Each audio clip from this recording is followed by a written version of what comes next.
projects encountered. So first is the professional patient. So ito po yung mga patients na parang naging trabaho na nila yung pagiging part of any clinical trials or any research study. So it may affect the outcome of the study because of course some of these patients also participate in 2 or more trials. So bukod sa maapektuhan niya yung outcomes ng study itself, they can their health or yung kalusugan po nila is naapektuhan din because there's a possibility na magkaroon ng drug interaction. What we gathered is we need to have a centralized database or registry with consideration of the patient privacy. And we gathered po from the MNC na meron silang ganito, centralized registry for their professional patients. Second is public information. So there's a limited knowledge, misinformation, and due to stigma. So limited knowledge, especially po doon sa mga malalayong lugar or isolated regions, for example, Eastern Visayas or from other provinces, due to lack of communication, mahirap na transportation, and capacity of our rural health units. And second is the stigma. So, lalo na po nung during the COVID-19, there's a lot of stigma na, oy, si patient A, nasa clinical trial siya and it has an adverse effect sa kanyang kalusugan. So, those isolated cases ay nagiging generalized. So, patients are discouraged to join our clinical trials. Second is limited reach, as I mentioned earlier, due to Wi-Fi and remote areas. So, what we identified as a solution is proper information dissemination via reliable and related health institutions, like, for example, RHU, science institution, DOST, regional DOH as well, and maybe even our what do you call this, media. So it was identified po na not only in medicine but also in general scientific community that media use is very, kumbaga, hindi na-utilize to disseminate our initiatives. Third is the informed consent. So there's a language barrier. So one example is, for example, yung site natin is here in Manila, but we have participants that are native in Cebu, native in Davao, or other areas. So, hindi lang po dapat Tagalog yung ating informed consent, but it should be appropriate to their native language. Because there are instances na hindi talaga totally naiintindihan ng ating patients what will be the study and ano yung effect or ano yung mga consequences or possible effect ng kanilang study. And fourth is the patient recruitment and retention. So there's no institutionalized processes that can support our recruitment and even maintain our recruited patients. So, ayan, no unified SOP. So we have identified that, or actually it was suggested by Dr. Richelle from MNC na to include the patient experience or the advocate program in the SOP of recruitment. And another suggestion is to empower our patient, no? So kasi nakakuha tayo ng information from them. How about them? Maybe we can support them by giving free medicine or free laboratories or consultation. So these are some of, with the limited time and resources, ito po yung aming mga na-identify. Thank you very much. Thank you. Anything to add from the audience? Okay na, okay. Our next is capacity building clinical trials in more institutions.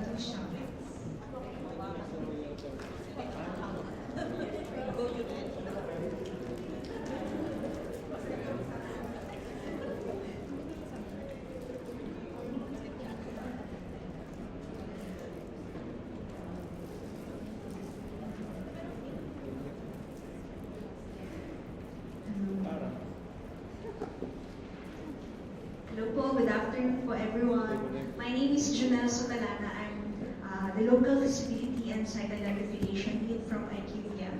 So the topic is about the capacity building clinical trials or with the sites or more opportunities for many sites in the Philippines. So actually the idea here came from the fact that right now we have 42 institutions sa FREB website na level 3 EC. And the idea in getting a site to participate in a trial is those with a local 3 or local EC with a FREB level 3 accreditation. Kasi mas readily available or mas readily capable sila to conduct, or at least yun yung idea. But now, as we are talking about the capacity building or expanding trials with other institutions na hindi level 3 like level 2, what we are doing right now is to have a MOA, set up a MOA with other site na developing. So having an external EC. So we have identified here some questions and some proposed or wishes, ideas, or solutions. And let us know this is an open questioning for everyone or feedback kung ano man po yung i-comments. So for NCTC, to help or guide institutions in building ethics committee. So that's a question or that's a potential key ask din po for NCTC. So parang proposed plan is to spearhead ethics committee in building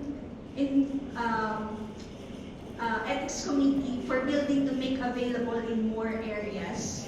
So like for example yung monitoring without the level 3. So isa po sa na-raise na problem din for external EC kasi like if okay to cite St. Luke's, they are not accepting to be an external EC or an off-site EC because of the fact that they cannot monitor all the time, or it's hard to monitor sites na malayo naman din talaga sa kanila, or at least the responsibilities kapag sila yung it's a big issue naman po talaga and a risk for them to be an external EC. Pero ang kiyas po namin dito, siguro sa NCTC, if possible to help them build their site, become, or at least letting them having trainings or seminars for how to build their FREB level 3 or set up for ethics committee. So another point identified po is opportunity in having centers of excellence or partnering site to those institution as identified as center of excellence for to help with capacity building. So for example, with the help of NCCPC, like identifying sino ba ang center of excellence in terms of cancer trials, in terms of rheuma trials, in terms of vaccine trials, for helping the other side, or for example, a DOH hospital or a private hospital in Metro Manila, na possible na or facilities that they can cater to if they can conduct trials. So to partner with the Center of Excellence na site para makapag-train and makapag-establish with the help din po na guide ng NCCs. So it's a collaboration at the same time. So, for another question, what is in it for established centers? So again, yun nga po identified issues nga po namin for that day na we are hoping to look for answers or at least get more insights. So, for example, the economics, so the cost efficiency in using those available services, distribution of patients. So, I think yun yung mga another points na nahihirapan din kami to build. But hopefully, with this platform, mas ma-discuss or mas palawak pa kung ano yung mga potential opportunities on this. So we identified here wish list, siguro for setting up, para mas maging effective yung capacity building for those sites na would like to participate in clinical trials. Siguro in the perspective po ng site, baka possible po na mag-build tayo ng playbook. So yung playbook for how to, for example, playbook for setting the site to become a clinical trial site, like what are the processes in terms of startup, like the submissions to local ethics committee, submission to central ethics committee, having what are the discussions in budget negotiation, like all the associated activities to conduct a trial. So that's a playbook po, a wish list, if possible, to help them for capacity building. So it's like they can use this as a reference. Kapag nagtanong, kukunin nila itong playbook na ito, babasahin ng institution, or they can have a meeting about that. And another wish list, siguro setting a key metrics for success. So the team suggested na baka possible din na, aside from the playbook, how are we gonna assess as a site that we are really achieving what is needed for us to be a preferred trial site for another opportunity. So like for example, siguro yung key metrics, are we within the startup timeline? Sobra na ba sa ideal date, ideal timeline yung waiting for ethics approval, mga things like that. For example, nagpasa tayo today ng submission pero wala pa rin feedback yung ethics committee. Is it something na kakulangan ng staff dahil hindi to follow up, things like that. So to build the key metrics as well for success. Another wish list, siguro to help the capacity building, is setting up the data registry. So, ang ideal po talaga sana is national, kasi we are lacking po talaga in terms of registries siguro for some diseases. Like, siguro sa atin, meron tayo for tuberculosis, but for some diseases, yun talaga, hindi talaga natin ma-establish. Ilan ba yung prevalence, yung mga ganun, because we don't have the readily available registries. Pero it's a wish list kasi national yung request ng team. It's a wish, hopefully possible, pero yun. Lastly is government funding for EMR, if possible, to have that included sa discussion. So kasi sa ibang countries, so during the discussions sa team, para na-discuss madali yung patient referrals for some other countries because they have this established EMR. Pero again, this is a suggestion. We are hoping a wish list. So yun lang po, if we have more feedback from here, let us know that we are open for more comments and insights. Thank you so much. So we're requesting any feedback or any other comments from the audience.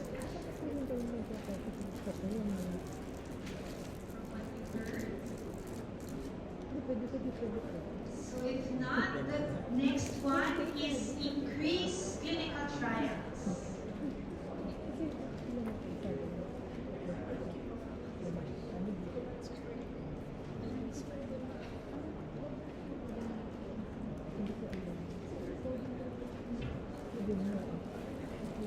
Good afternoon, everyone. I am TJ Aldaza from EGH, and our topic is increasing clinical trials. And listening to the first two speakers, actually parang everything has been said already.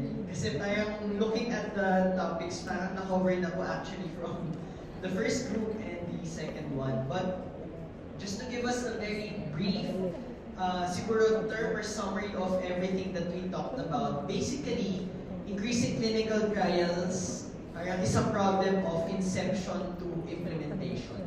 And what do we mean by this?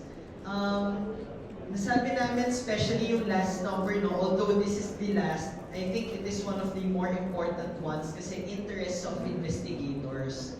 Napag-usapan namin na the current situation of inculcating research ideas to our basically students or Filipino audiences come from medical schools, and usually we only tackle it na parang research requirement or residency fellowship requirements that usually come from 1 year allowance lang to make on top of everything that a medical student does. So, yung actual topics and interests of each investigator, nawawala kasi na distract sila syempre from the clinical work and training that they really have to do.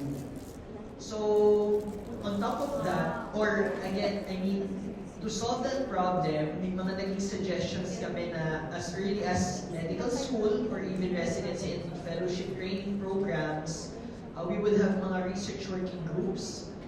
Maybe so that even though they may come and go, researchers will still be there, and generally yung tinatrabaho ay for a bigger picture.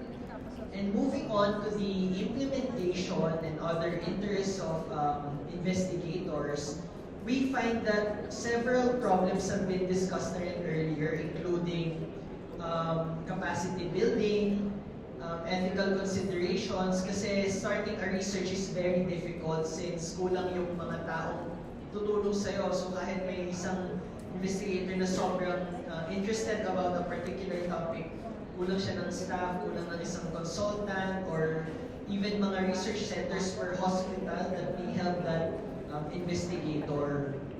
And along with the people comes the problem of infrastructure. So aside from yung mga big hospitals, yung mga nasa provinces, they might find difficulty finding mga research centers and other people to help them. And the clinical trial insurance is one of the most critical points that we talked about that serves as a very big challenge kasi syempre we're talking about clinical trials, and along with this comes yung syempre mga possibility of kakaroon ng mga syempre unexpected and unintended na mga outcomes sa mga patients that syempre we have to also think about. So we are having difficulty finding insurance companies or even other people to really make mga parang proposals or even insurances to really pag-abide that bullet. And funding is one of the biggest challenges tulad ng nasabi nung sa second, no? And these are all part of the challenges that we are facing to increase clinical trials. So, just to add, one of the problems is regarding the standardization protocol. So, parang kada institution, although may mga sinasabing mga guidelines, parang there's still a lack of a general national standardized protocol.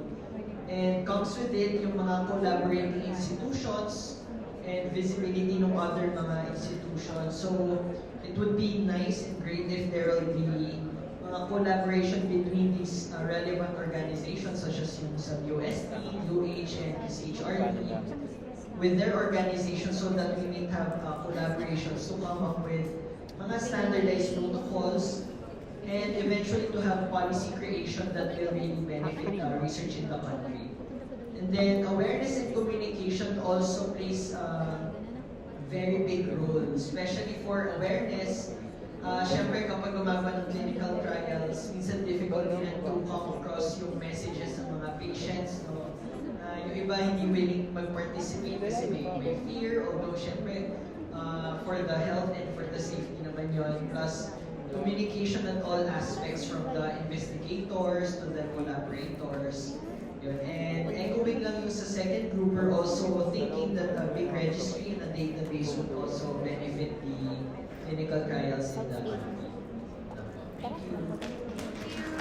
So parang you need all the other topics as ingredients to increasing clinical trials. Anything that the audience would like to add? Meron ba tayong custodian ng how to get private and government hospitals to initiate or join registries. Ano siya, medyo orphan siya na topic, but as an equally important topic. So maybe we'll go to another ingredient of increasing clinical trials, which is the training and empowering young researchers and more doctors to be principal investigators. Kasha ba? We have someone from the group. Ikaw may baka.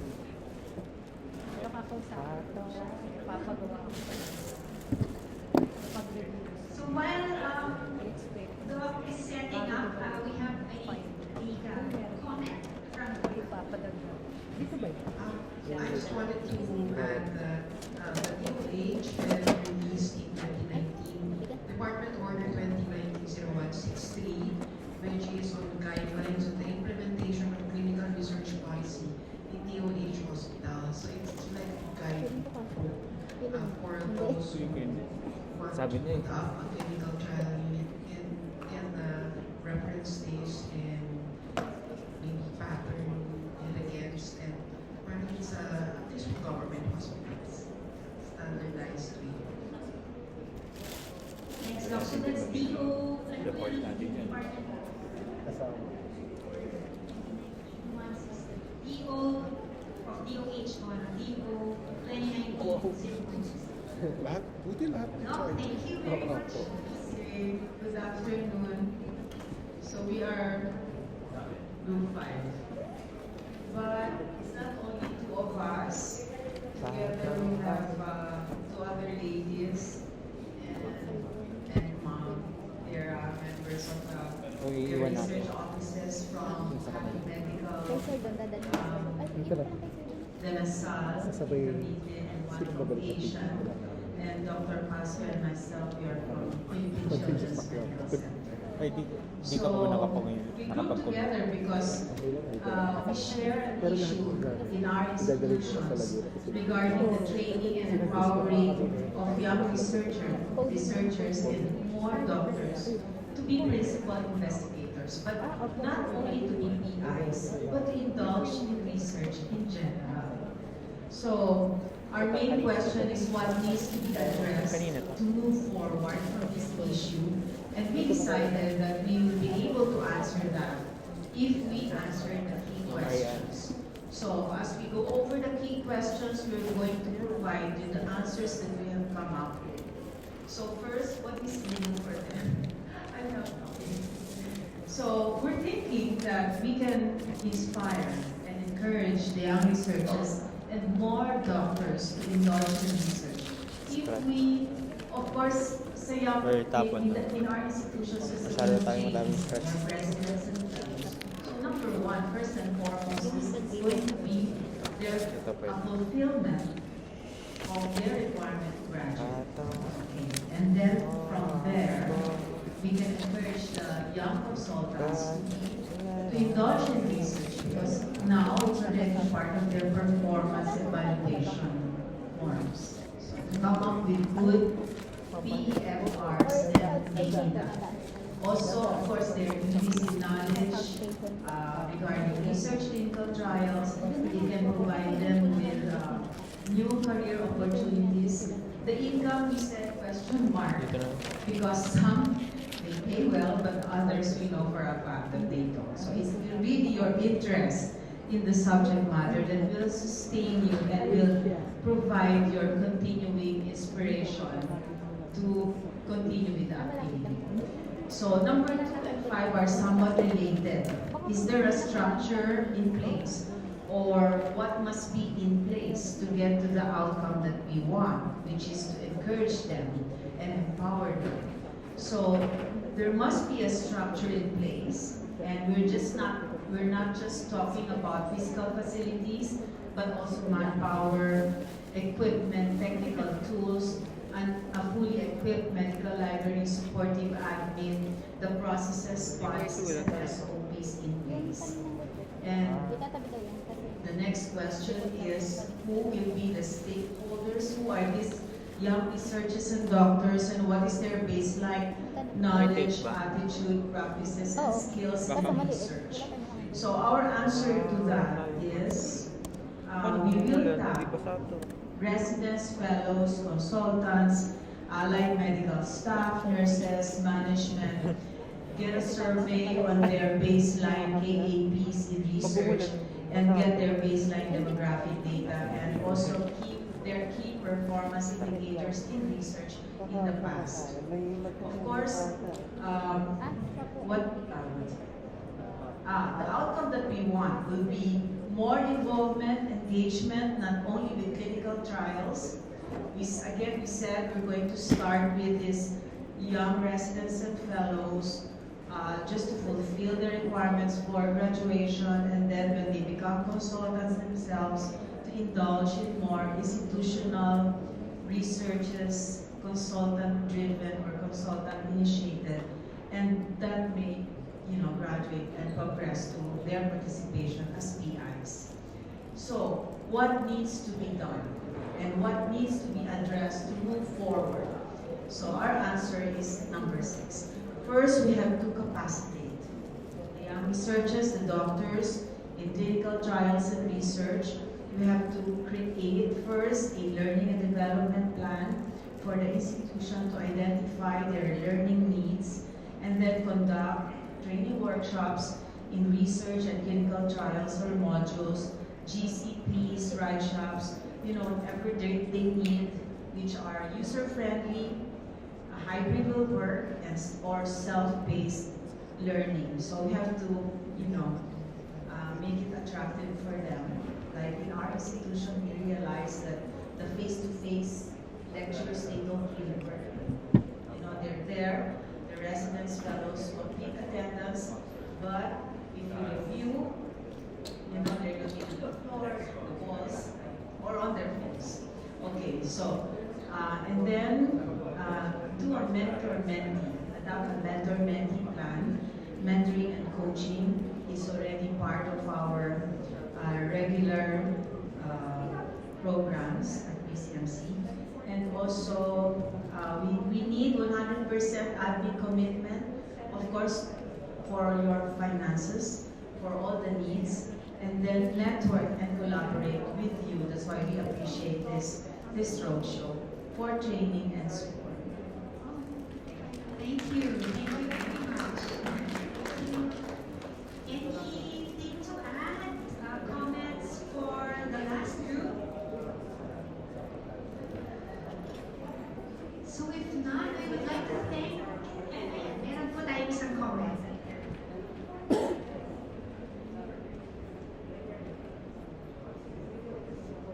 Actually, to get more doctors to graduate, actually, you can do incentives. Yeah, that's one of the things. Kasi parang, if may reward lang ina-await sila or something, that will give them more,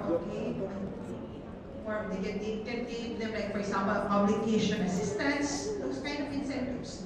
Kasi that is something to get to publish is mahal. So that kind of help that they can get. So kasi nangyayari kasi most of the time, when the trade is finished, napupunta lang yan sa library. Kasi they don't get published because they don't have the money to publish. So that's one of the things we can consider for our young researchers. Thank you, ma'am. And thank you very much to all of you for your participation. Maraming salamat po. We'll get the Manila papers and make sure we document the workshop outputs. And I'll turn you over to Sir Eds. Thank you, Mama Ana. So that ends our workshop. Malampakan niyo po yung mga sarili ninyo kasi napakaganda po ng mga output and definitely very useful. Just a few reminders before we end our program for today. So please scan the QR code for the evaluation of this event para po sa mga susunod po namin mga roadshow ay ma-incorporate po namin yung mga input po ninyo. And once you're done with this, show nyo lang po sa labas, may extra po kayong gift na makukuha for answering our evaluation. And also for those who are not yet done in doing the market survey, please do so and submit them yung paper po doon po sa ating secretariat. And for the care trials then, you still have until the end of the day to finish that and submit the proof of your screenshot lang po. At the end of the survey, may screenshot nyo lang po, and that's something that you will send to the NCTTC email for you to be marked complete for this workshop. So that's it, and we will now formally close our program, and let me call on our director, Dr. Benjamin Sablan.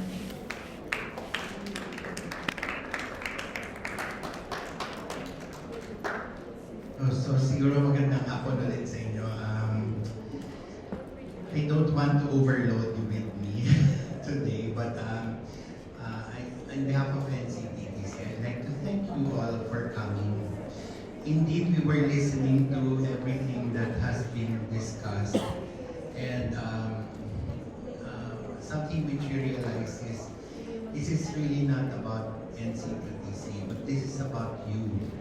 I guess the doctors, the institutions, the CROs, and hopefully we started out this morning thinking of NCTTC to be an enabler. So I think what happened today was something which was very, very informative, and we look forward to hopefully moving forward research in the coming months, years, and hopefully to see a new kind of research happening in the country. Of course, with the help of DOH, PCHRD, DOST, which is actually now the biggest funder for research in the country. I guess also the CROs, because they bring in a lot of commission research for now. And something which we realized in the pandemic, akala natin research really was not a viable option for those who want to go into research, the doctors, the nurses. But actually, research is a very, very rewarding activity for everyone who goes or who is serious into research. That's something which we learned from Dr. Maricel Claire and Dr. Ralph Villalobos. You will see they put in their efforts, they really built up their clinical trial units, and definitely it has rewarded them. Si Dr. Claire has been recognized globally to be a well sought after principal investigator. Si Dr. Ralph Villalobos, the CROs have listed him really in the landscape of research. Maybe also the hospitals here who are here, as well as the PIs. You will see that hopefully we hope to see the future brighter for research. So it's not it's not really a closing that we close this activity, but we look forward to maybe more work. Again, it's not a Pandora's box. It's more work for all of us, but hopefully it will be more rewarding work in the future. Thank you. Salamat po.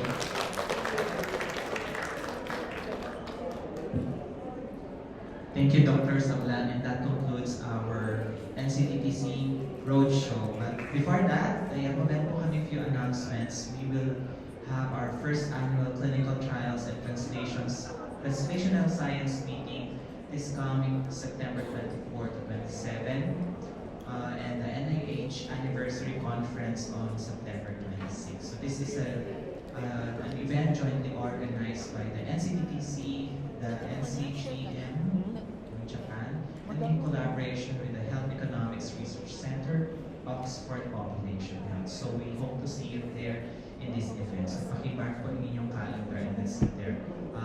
Makita-kita po tayo dyan. So again, I'd like to thank our sponsors, Royal Cargo, Shimatsu, and Care Trials for being partners and exhibitors for this event. And again, reminders po, yung mga hindi pa po nakakomplete ng research framework survey, dito po nyo isa-send yung inyong screenshot ng pagtapos po ng survey. Okay, and then again, the evaluation form. So that's it, and thank you very much and we hope to collaborate with you soon. But before we go pala, no, picture taking with everybody. Punta po kayo dito sa stage. So, we'll have our photo taken. And, sir, PJ, yung iba po, baka hindi po tayo kasya dito sa taas na. So, yung iba na lang po dito sa baba.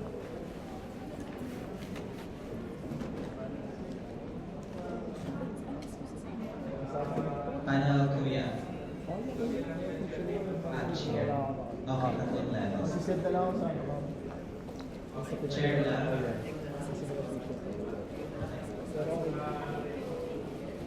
Okay, sige, second row. So, 2 rows po, isang row dito po, and then dito po yung iba sa taas.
Tapos medyo siya ng konti. Ready, 1, 2, 3. Tapos nakaganyan po kayo. Huwagin na. Okay, 1, 2, 3. Thank you.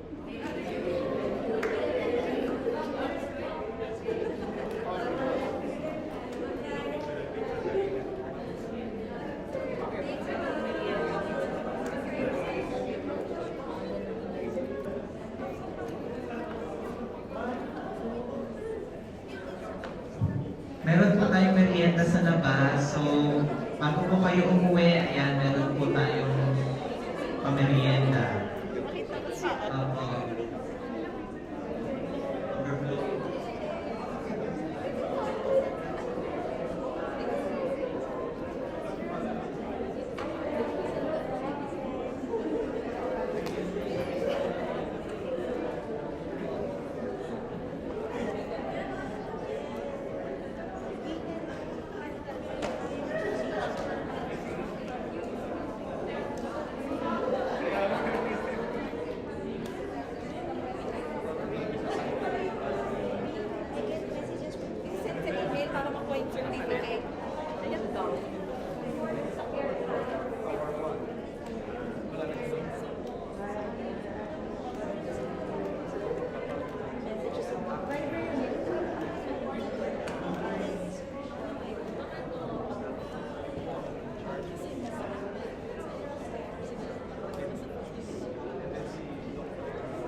Peace.